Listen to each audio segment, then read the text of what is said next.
네, 다음은 8번째 단계입니다. 판매 파이프라인 채우기 단계를 말씀드리겠습니다. 판매는요, 기업의 기초이고 출발점이라고 보시면 됩니다.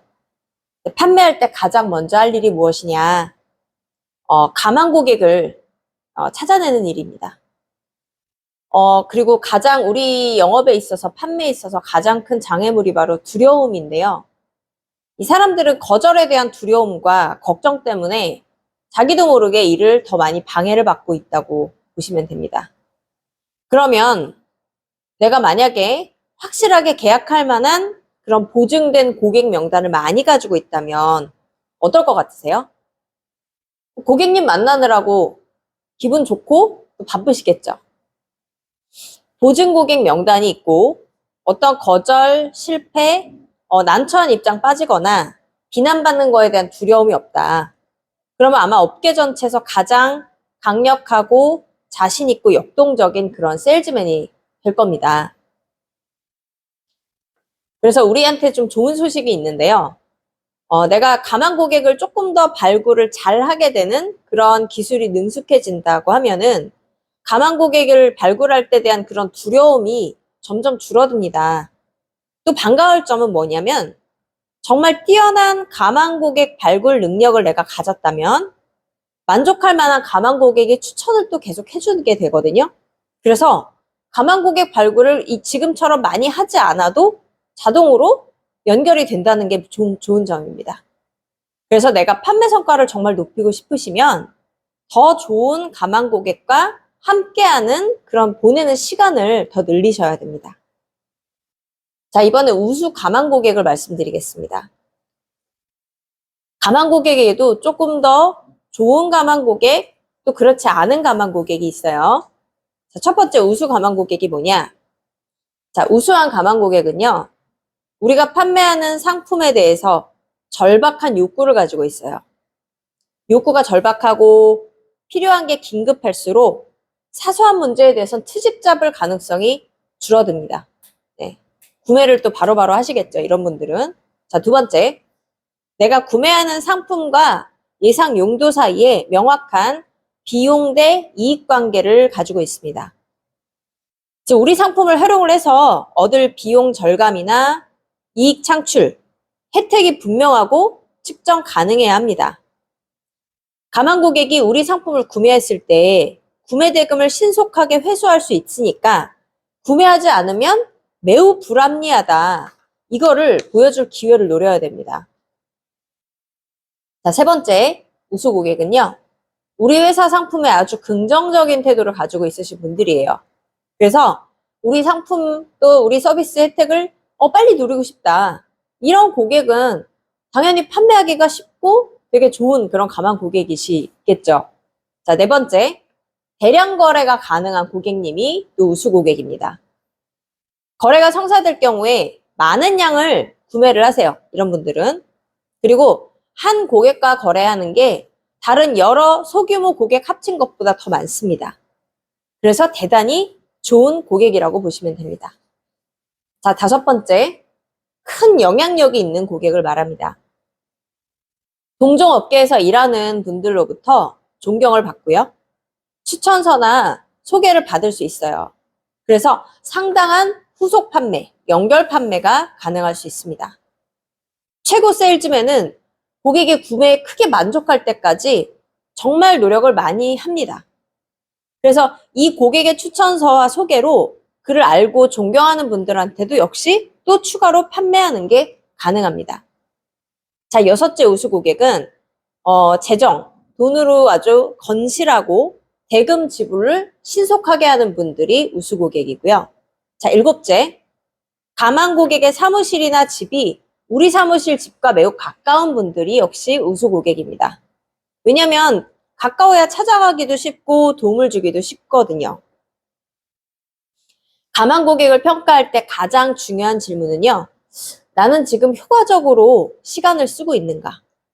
이 가망 고객이 내가 만날 수 있는 가망 고객 중 지금 가장 가치가 높은 사람인가? 입니다. 자, 시장 조사를 할 때도요. 지금 내가 내 시간을 가치 있게 보내고 싶으면 뭘 해야 되는가? 질문하는 습관을 길러보세요. 자, 투입되는 가망 고객의 양과 질이 수준이 높아지면 고객 규모도 커지고 가치도 커지면서 최종 판매 성과는 당연히 올라갑니다. 자, 그리고 상위 10% 세일즈맨은요, 생각이 깊어요. 그리고 행동을 하기 전에 계획을 많이 수립을 하면서 그 계획 수립하는데 더 많은 시간을 씁니다. 그래서 전략적인 사고 능력이 우수할수록 판매 성과는 계속 올라갑니다. 그리고 또 자기에게 해야 될 질문이 있어요. 내가 팔고 있는 건 도대체 무엇인가? 내가 파는 것이 고객에게 정말 어떤 도움을 주고 있는가? 우리 상품을 구매하면 고객이 얻어가는 것은 무엇인가? 입니다. 이 질문에 대해서 대답을 할 때요. 아마추어는 상품의 서비스 품질이나 특징 이런 거 위주로 대답을 하세요.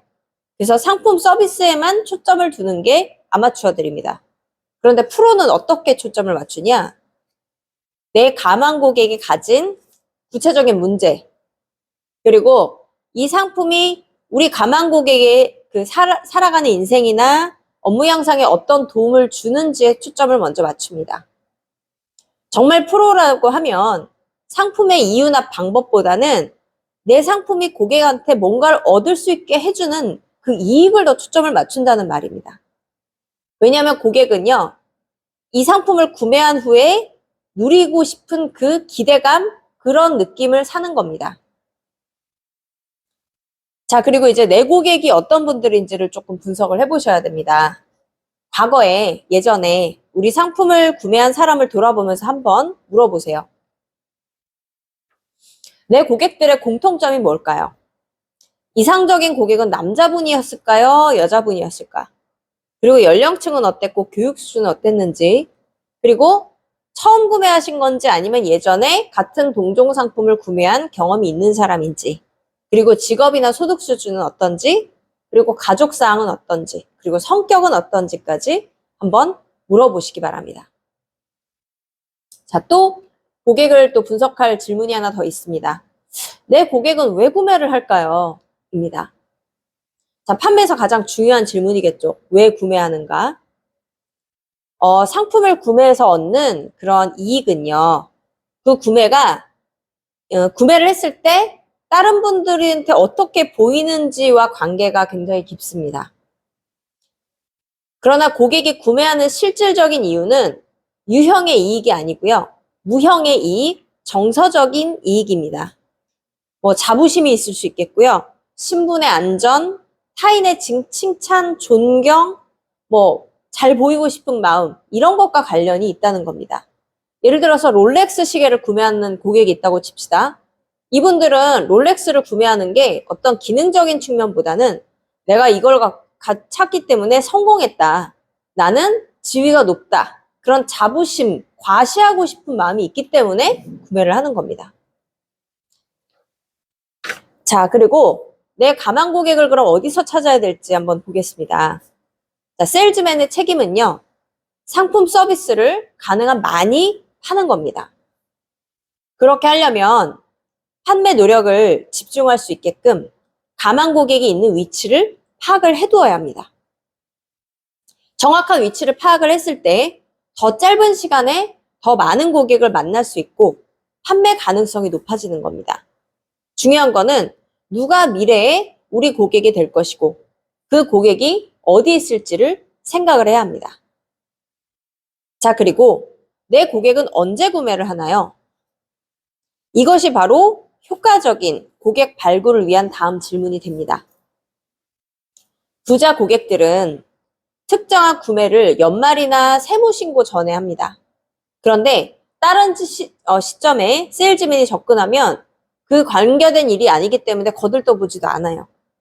그래서 내 고객 같은 경우는 예산 계획에 따라서 어느 시기에 구매하는지를 좀 보셔야 돼요. 1년마다 구매하는지 아니면 필요한 때마다 구매하는지. 고객이 어느 시기에 우리 상품을 주로 구매하더라 하는 거를 알아야만 최적의 시기와 장소를 우리가 정해서 접근을 할 수가 있는 거죠. 자, 또 중요한 질문이 하나 더 있습니다. 내 고객은 왜 구매를 안 할까요? 입니다. 고객은 참 재밌게도요. 살 때도 이유가 있고 안 살 때도 이유가 있어요. 그래서 만약에 반드시 고객이 구매할 이유를 다 찾아내서 내 프레젠테이션에 다 반영을 하셔야 합니다. 그리고 동시에 고객이 구체적으로 말을 해주든 안 해주든 간에 고객이 이걸 안 사는, 사지 않는, 주저하는 그 이유가 있을 거예요. 이거를 잘 파악해서 효과적으로 개선하고 다루는 일도 매우 중요한 일입니다. 자, 또 판매하시다 보면 경쟁자가 있겠죠? 자, 내 경쟁자는 누구일까요? 나는 도대체 누구랑 경쟁하면서 이 제품을 판매를 하고 있을까? 생각을 해보십시오. 고객은 어떤 거를 내 상품의 대안으로 생각하고 있을까? 만약에 내 거를 팔지 못하고 경쟁자한테 판매를 빼앗겼다 하면 왜 그렇게 됐을까? 이 고객들은 자기가 생각하는 최선의 어떤 선택을 기초로 의사결정을 합니다. 그래서 우리는 가망 고객에게 이런 중요한 요소가 있다는 점도 인식을 시켜주면서 이 판매에 정말 중요한 이유를 찾아내셔야 합니다. 자, 또 하나 비고객이 있습니다. 이제 내 고객이 안 되신 분들을 말하는 거겠죠? 자, 우리한테도 사지 않고 경쟁자한테도 그 물건을 안 사는 분들은 도대체 누굽니까? 도대체 어떤 상품 서비스를 막론하고 가장 중요한 시장이 또 이 비고객들이에요. 이들의 마음을 끄는 방법을 찾았다 하면 우리가 얼마 동안 그 시장을 독점을 할 수가 있습니다.